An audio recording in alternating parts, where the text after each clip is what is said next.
সবাইকে doctor Tanvir স্বাস্থ্যকতা page থেকে আপনাদের সবাইকে স্বাগতম জানাচ্ছি। আজকে একটি বিশেষ বিষয় নিয়ে কথা বলার প্রয়োজন বোধ হলো।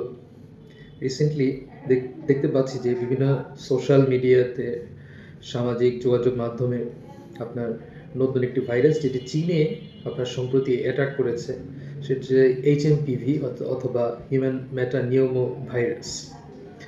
এখন অনেকেই চীনে সেটিকে মহামারীর মতো উল্লেখ করছেন, অনেকে দুশ্চিন্তাগ্রস্ত আছেন, অনেকে আছেন চীন ভ্রমণ করতে চান, হংকং ভ্রমণ করতে চাচ্ছেন, কিন্তু শুধুমাত্র এই ভয়ে হয়তো আপনাদের শিডিউলকে আপনারা পিছিয়ে দিচ্ছেন।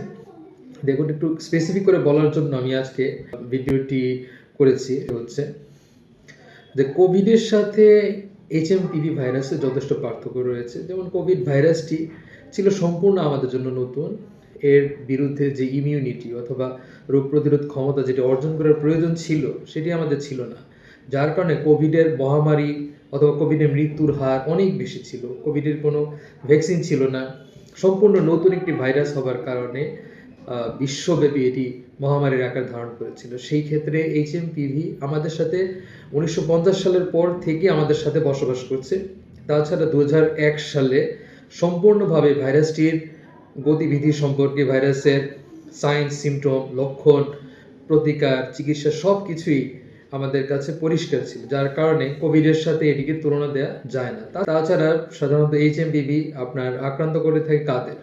বিশেষ করে শিশুদের, যেসব শিশুদের বয়স 6 মাসের কম অথবা যাদের ইমিউনিটি সিস্টেম দুর্বল থাকে, ধরুন যে আপনার দীর্ঘকালীন রোগে ভুগছেন, এরকম নন কমিউনিকেবল ডিজিজ যাদের আছে, যাদের ইমিউনিটি রোগের কারণে আপনার ইমিউনিটি দুর্বল হয়ে গেছে, রোগ প্রতিরোধ ক্ষমতা কম, সেই সব রোগীদের ক্ষেত্রে, অথবা বয়স বৃদ্ধ, যথেষ্ট বয়স হয়েছে তাদের জন্য, মানে বৃদ্ধদের জন্য HMPV একটু ঝুঁকির মধ্যে, মানে তারা হচ্ছে বেশি ঝুঁকিপূর্ণ জনগোষ্ঠীর মধ্যে বা ঝুঁকিপূর্ণ রোগীদের মধ্যে পড়বে। তাছাড়া HMPV নিয়ে এতটা আতঙ্কগ্রস্ত আর কিছু নেই।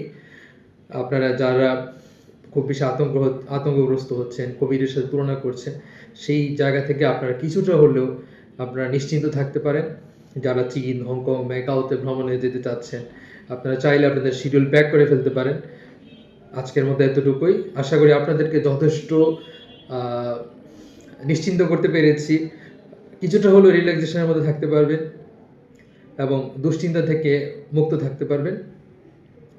যদি ভিডিওটি ভালো লেগে থাকে, কিছুটা সময় দিয়ে একটু লাইক, কমেন্ট এবং সাবস্ক্রাইব করে দেবেন। ধন্যবাদ।